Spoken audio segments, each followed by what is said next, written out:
Live from Liverpool, the Dark Paranormal, Season 11.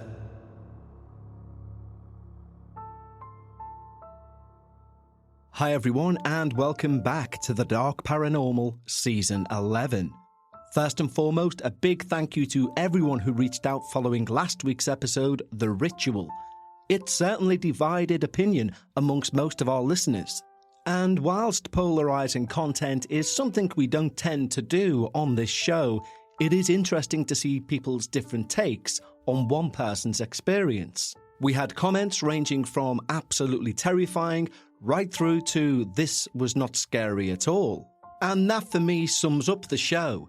It's an open forum. It's your show.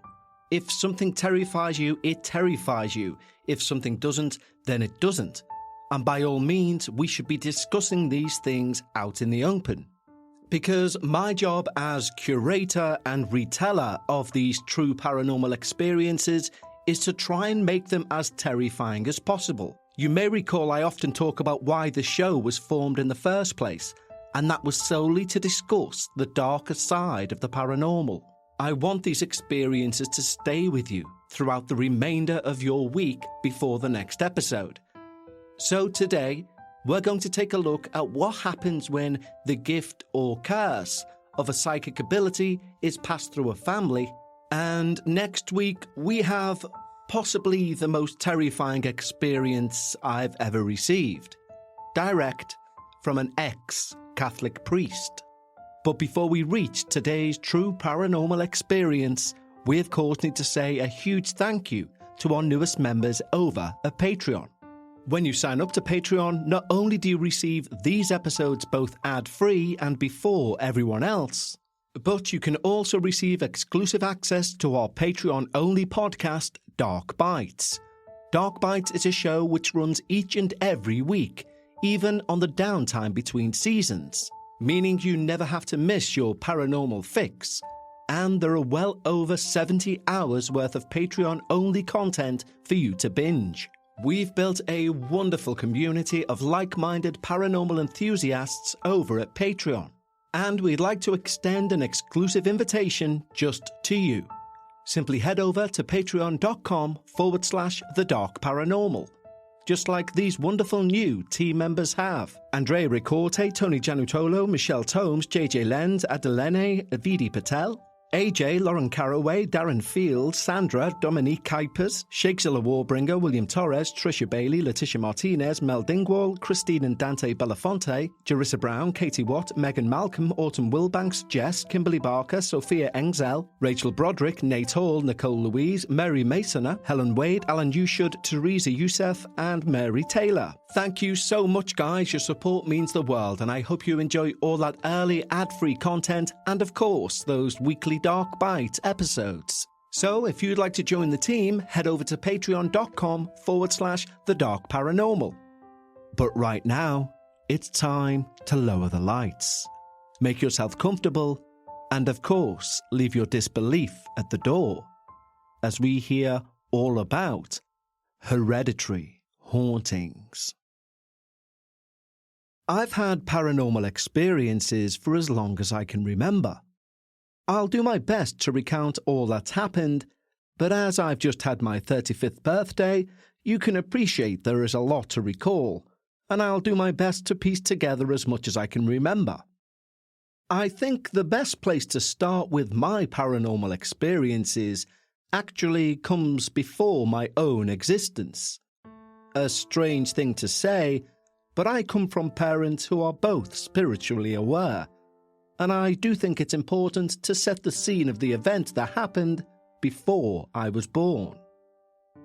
My mum left home when she was 17, running into the arms of her first love, who turned out to be an abusive alcoholic.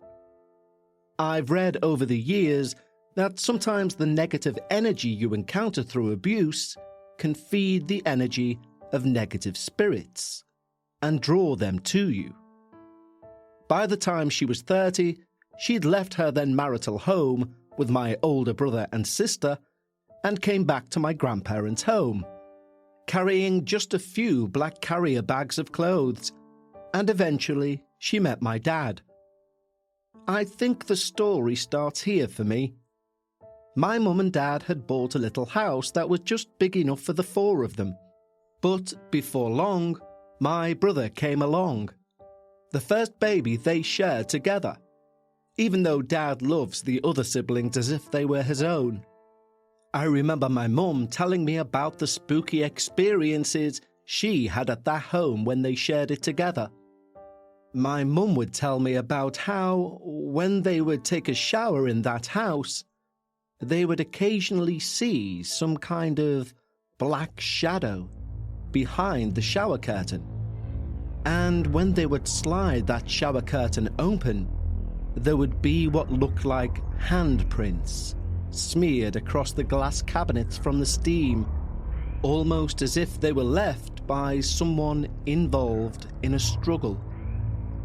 At other times, they'd experience strange smells, like rotting meat, and just generally feel uneasy in that house.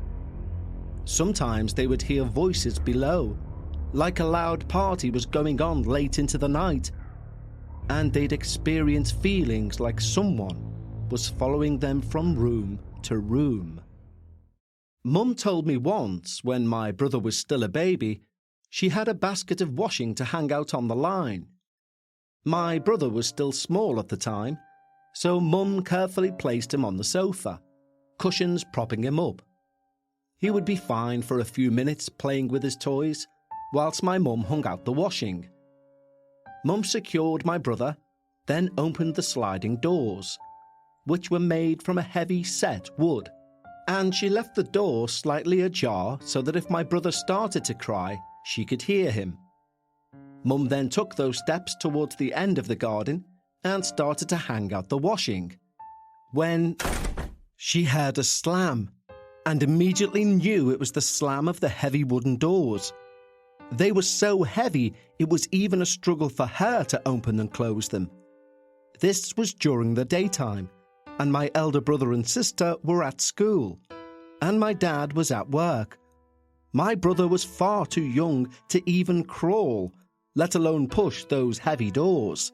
Mum threw the washing down that had been in her hands and ran to the doors. Locked. She'd been locked out of the house. My brother then started crying, probably because of the loudness of the slamming doors, or was he aware of whatever slammed the door? Frantically, my mum ran around the house looking for any open window, but she knew there would be none, as she hadn't opened any windows downstairs that day. She ran into the road outside of the house like a madwoman, throwing her arms into the air and trying to stop any car that passed. After a minute of shouting and waving, a builder's truck stopped, and thankfully, the driver let her explain what happened. By some miracle, he had ladders on the back of the van, and they were able to use these ladders to squeeze through a small upstairs window and to get my mum back to my brother. She was terrified by that experience. It really left her shaking. But thankfully, my brother wasn't hurt in any way. It's just scary to think that whatever had the power to close those doors could potentially have done anything to my vulnerable baby brother. When my brother was 3, my twin sister and I were born, and by that time, Mum and Dad had moved into a newer and slightly bigger home, which was a newly built home. From a really young age, I can remember being in my cot at the side of the bed and seeing strange flashing lights at night, going around my parents' bedroom. When I tell this to my parents, they recall a time I had a fever, and they joke it could have been the Calpol taking effect. They've always said I would have been too small to have memories back then, but I'd have the strangest visions, things jumping around, and to my mind as an adult even now, I can't quite explain what I saw. But these nightly shows was something quite strange, and I'd sit watching, intrigued, before finally going back to sleep. As I grew up and while I was still young, I'd remember my brother sharing stories of past lives. Being a fireman and using long hoses to take water from the trenches, to being a fighter in the war. My mum would tell me that he'd look through old encyclopedias with her and point out looms and vehicles to my mum and explain what they were long before he was old enough to read or write. But he knew exactly what they were and what they were used for. Over the years, these stories stopped, and eventually he asked people to stop talking about it, because as a grown-up, he simply couldn't remember doing that. I can't remember exactly the age I was when I started to have spooky things happen at home, other than those weird dancing lights as a baby. I can tell you that I've never been a great sleeper, and I remember from a young age often being awake during the night. When I was young, I'd have the most vivid dreams about floating around the house in a bubble, and sometimes I would wake up somewhere else in the house, with no memory of how I got there. But as I got older, I began seeing the ghost of a young girl walking around the house. She wore a bonnet and old-fashioned clothing, always in white. For a few years whilst we were young, my eldest half-brother and half-sister still lived at home. I shared a room with my twin sister and my older brother, the same brother who recalled his past lives. When you opened the bedroom door, it would be immediately in front of the bathroom. In one of those times when I couldn't sleep, I opened the door to get my mum, I think, to ask for some water. When I opened the door, that girl was standing in front of me, in the bathroom across the landing, her head down, but her long hair to her shoulders covered in a bonnet. She had her old-fashioned puffy dress on, which looked dirty, worn, really tattered, and no feet. She just floated above the floor. I would see her and she would slowly make her way towards me, and I would scream and slam the door behind me, running back to bed as fast as I could. This happened quite a few times. Eventually, I think I stopped opening the door at night because I was so scared of seeing her. I never really understood what she wanted either. She was just really terrifying to me. As I grew older and my half-brother and half-sister moved out, the three of us kids left at home would spread out, getting our own rooms, with Mum and Dad staying in the master bedroom. I remember once, for whatever silly reason, we made a makeshift Ouija board in my twin sister's room, with some crudely cut out letters on paper and a drinking glass. We'd done it during the day and the glass had started to move. But being young kids, we had no idea about the danger of these boards. I remember we also didn't have a hello or goodbye, and we wouldn't have known how to sign off or set intentions for the board or anything like that. We were just young kids. So as soon as it started to move, I remember we simply got rid of the letters as fast as we could, and we hid the glass away. But I always look back at that and wonder if we somehow opened a portal in that house. Over the years that followed, I'd have more experiences, some much more terrifying than others. Sometimes the girl would come back. I'd awake to her stood at the side of my bed, pointing and simply saying, "There's bugs in your bed." And I'd look down for a moment and see my body lying on what looked like soil, with bugs and worms crawling all around me, before I'd jump up in fright and slowly the images of both the bugs and the girl disappeared. Sometimes I'd wake and hear children cry with laughter and say, "Whoopsie," as if they realized they'd woken me up. I'd then hear their giggling slowly fading away.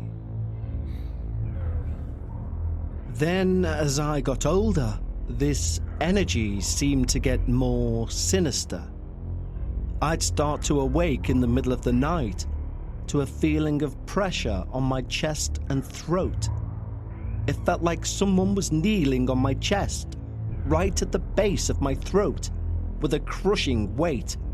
I would awake to the feeling of sinking down into my mattress and throw my arms up to try and fight this thing as best I could, although I couldn't see a thing.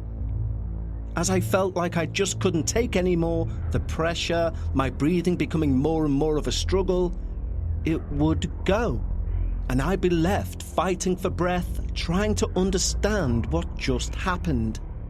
Unfortunately, this happened a lot.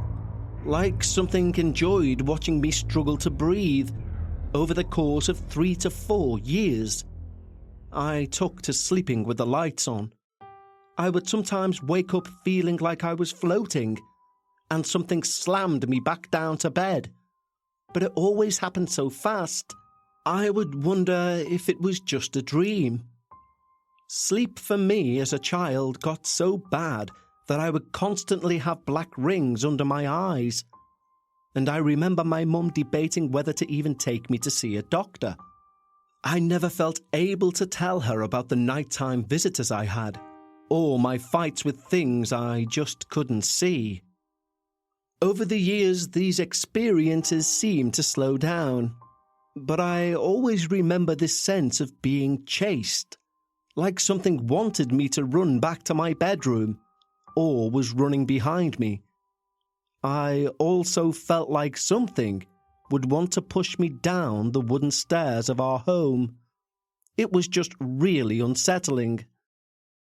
We're just going to take a quick break to talk to you about HelloFresh.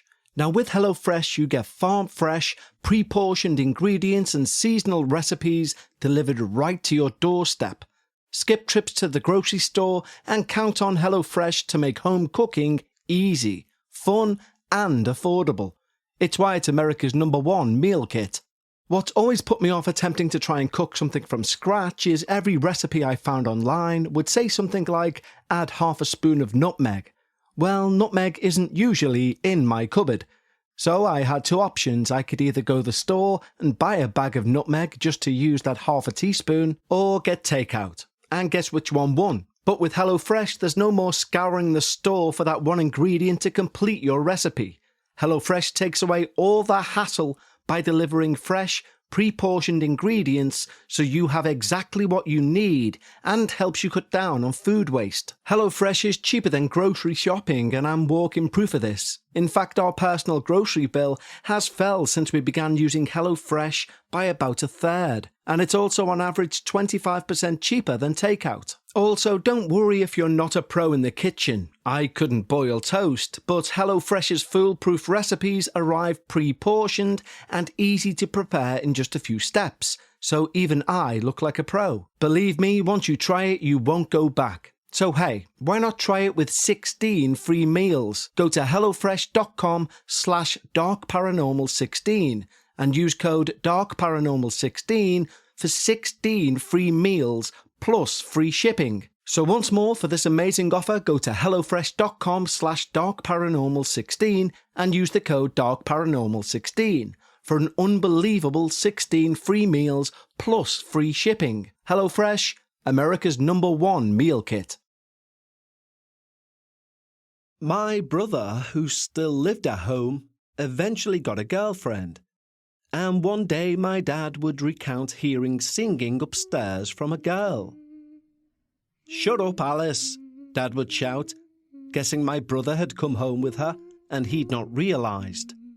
He was an engineer, you see, and would often tinker around in the garage that was joined to the house, fixing components for machines, music amplifiers and the like, and in doing so would often get caught up in what he was doing. so often missed people coming and going from the home. The singing continued. "For goodness sake, Alice, I'm trying to concentrate down here," he shouted. Then he heard running across the landing upstairs, with hands passing across the wooden banister as the giggling continued.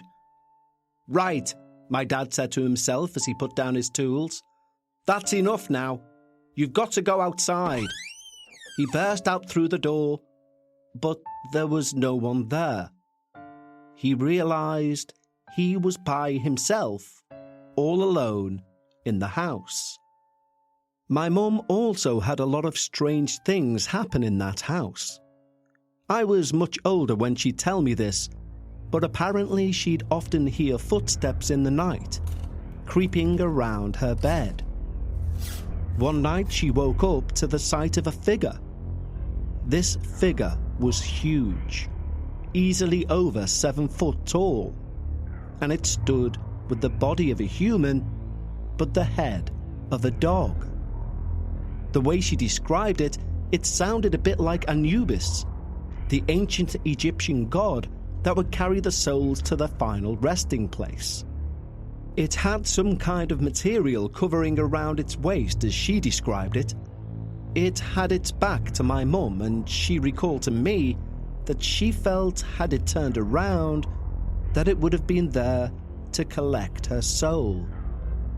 But that he seemed to stand almost on watch, with a long pointed stick in his right hand, just stood at the foot of her bed. She would sit there in bed, petrified, just praying for it not to turn around. Another time, she recalled seeing a black mass with wide white eyes and some sort of strange yellow beak, which would visit and make strange sounds. She used to say the only way she could describe it was like a giant Furby. Just no real way to explain it in real life. Like this was not a creature of this earth. Both my mother and father would recall having out-of-body experiences in that house. One time my mum said she felt herself leave her body. She had been exhausted. If I remember correctly, us young kids had been poorly, and she hadn't slept properly for days. She was so tired, and she didn't know how she'd continue. As she left her body, all the tiredness seemed to melt away, as she felt herself going upwards towards the light of the landing.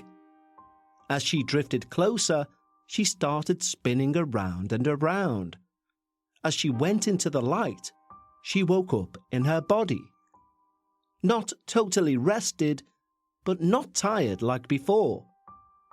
The next night it happened again, and my mum tells me that since that day, she's never been that tired again. I recall that as we got older, my mum invited me to visit a spiritualist church with her. At that time, I hadn't had too many experiences, at least for a couple of years, but it was around this time I got quite into meditation, and I decided to see if I could beckon this entity that I still felt followed me around the house and was causing me to feel like I needed to run. I just didn't want to be afraid anymore. So after a time of meditating, it came to me. It was a black figure, and it could have had what would have been described as a pointed black hood. It seemed angry I'd found it. I told it that my family walk in the light, that it had no place here and it was not welcome here. It needed to go back to where it came from. But it didn't move. I repeated that it needed to go back and that we didn't fear it. And reluctantly, after some time of a mental standoff, it seemed to disappear. After that day, the air seemed clearer, and I no longer felt something following me around. As I got older, I met my partner, who I went on to marry. But before we had our own home together, we would have sleepovers at our parents' house, as people in their early 20s and still living at home often do. I can recall a few times at his house where strange things would happen. I remember, for example, once seeing a shadow man. I'd been tossing and turning for what felt like a couple of hours, and resigned myself to not getting much sleep that night. I lay awake looking around the room when I saw it. I say I saw a shadow man, but this thing did not much resemble a person nor a man, or anything particularly human. It was skinny, with extremely long arms, and on each of its fingers seemed extremely long and sharp nails. It emerged from the shadows, and it started to slowly dance around the room. It was almost like a ballerina. It was one of the strangest things I'd ever witnessed in my life. Whilst it was dancing, it suddenly stopped and twisted its head in my direction. It was like the lines between its world and mine were blurred. And although I felt it didn't mean to cause me any harm, despite its extremely long and threatening nails, it's like I wasn't meant to be there, or at least I wasn't meant to see it. And it just stared at me for what felt like a really long time, although in reality it was probably just a minute, and all time seemed to stand still. Then as fast as it came, it shot off through the wall. I was unsettled the rest of the night, trying to piece together exactly what I saw. Another time, I heard my partner's brother come back home from the night shift. As a light sleeper, this woke me up, but I was annoyed to be kept awake to the sound of guns and things being blown up. I knew that my partner and his brother loved war-type games on the console, and I figured he was still awake from the night shift and was using the game to wind down. This must have been going on between 3 and 5 a.m, and eventually I got up. I angrily packed my bag and set off for home, only to find I couldn't find a front door key, and I was confronted by my partner's mother, who asked me what the matter was. I explained I'd been awake the last couple of hours due to the sound of guns and bangs, and I assumed it was that bloody game they were playing. But as I had work the next day, I would now be spending the day grumpy and tired, and I asked her where the key was so I could leave. Only she didn't pass me a key. She went instead to the brother's bedroom, and he was in bed, and adamant he hadn't been playing on the console, and that after doing a long night shift in a factory working on machine parts, he was exhausted and was just trying to sleep. I mean, what he was saying did make sense, but then what had I been hearing for the last few hours? Although we get along okay these days, things have never been quite right between us since that day. I think they reckon I'm totally mad, to be honest. There were also times at the house where my partner would sleep talk. He said he would sometimes awake to the sight of a figure staring at him from the corner of the room, with glowing red eyes. He often had night terrors. One time, setting up a sleep recorder, I recorded him rambling in his sleep about the devil. It's probably worth me mentioning that my partner's family home, the one we were staying at, was situated on the ground near an old shelling factory. There'd been an accident there once, killing thousands of workers. So whether there was some energy there, some souls who hadn't been laid to rest, well, I really couldn't say. As I've gotten older, I've had less experiences with the paranormal. There are some events I've left out of my story, but I will say that when I was 15, I went through a particularly bad depressive time and had planned out my suicide. But I had a very strange experience with what I describe as a celestial being, which physically grounded me and held me back from acting out what I'd planned to do. And ultimately, it's the actions of this thing, call it my guardian angel or whatever you may, that ultimately saved my life and has led me to be here today, able to recount my stories for you. Since getting married, I now have a little boy who is 4 and has seemingly began to talk about his past lives. Most recently, we were reading a book about birds from the library. This particular bird caught his interest, and in the description, it was described as the Nankeen night heron. He turns and asks me, "Mum, where does this bird live?" I read the description from the book, which tells me it lives in Australia. He says, "No, Mummy, there's a night heron that lives in South Africa. It's got orange eyes." He goes on to say, "My grandson, in olden times, well, he used to check if they were okay. It was his job. But he spoke a different English back then to me now." He says that to mean a different language. And sure enough, I'm looking on Google, and there is a type of night heron native to South Africa with orange eyes. He's also recalled he lived in a really large house, but not with parents. He stayed with his grandmother and sister. And he says I was there, but I wasn't his mummy back then. We've been walking down the road and past a caravan, and he said he used to have one of those in olden times when he was all grown up. He often speaks about grandfather, and that grandfather would have liked that, even though in this life he doesn't have anyone here that goes by the name grandfather. Only a grandpa on my husband's side and a granddad on my side for his grandparents. So when he recalls grandfather, it's always very formal and very strange. But things are getting darker.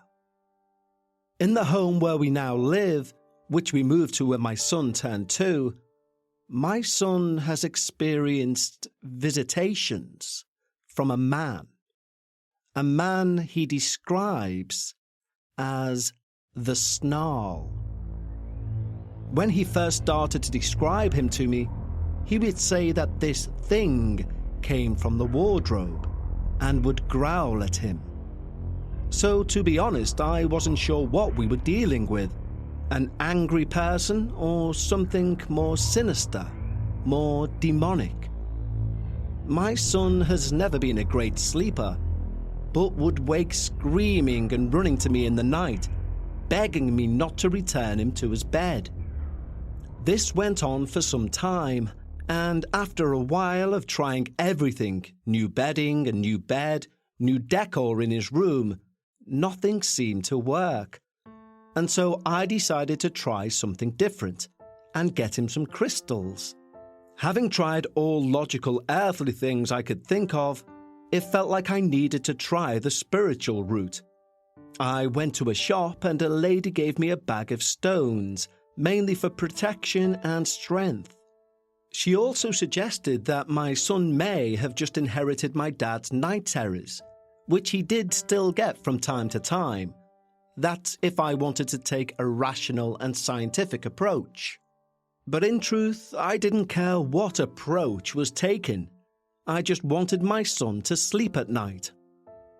The stones seemed to do something, and for about a week we had no events. Then suddenly one night, my son woke up screaming. I ran to him and he was sitting up in bed, wide-eyed, pointing to that bag of rocks which I tied to his bed, along with a dream catcher that his niece had made him to try and take away these bad dreams. I asked him what was wrong, and he pointed at the rocks, saying, "Mum, get them out of this room now." I tried to reason with him. "It's okay, son. I went to see a nice lady, and she said the rocks would help you and the snarl."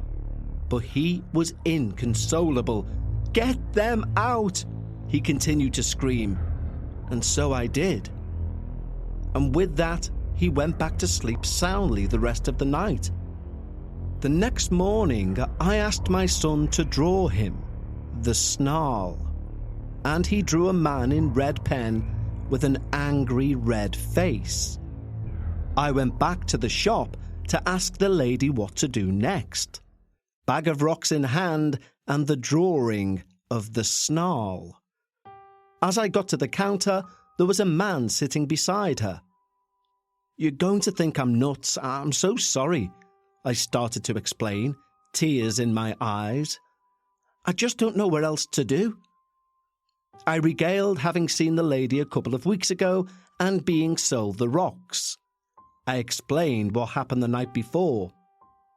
Then the man, sitting beside the lady, said he was sorry to interrupt, but he was a psychic, and he asked if he could hold the rocks and the paper.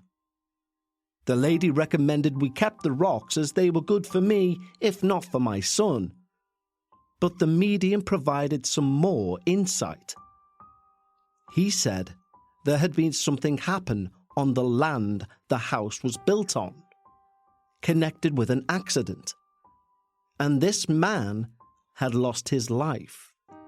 He was very angry, and my son, being young and spiritually aware, was in the firing line of his hate. Along with some sage, the medium insisted I take 2 stones with me. One was very rare and expensive, and he was adamant he would pay for it, but that it was needed to protect my son, especially as he was quite intuitive, and that he would do what he could remotely to send the man away. I did the sage and put the stones up on top of his wardrobe where they remain today.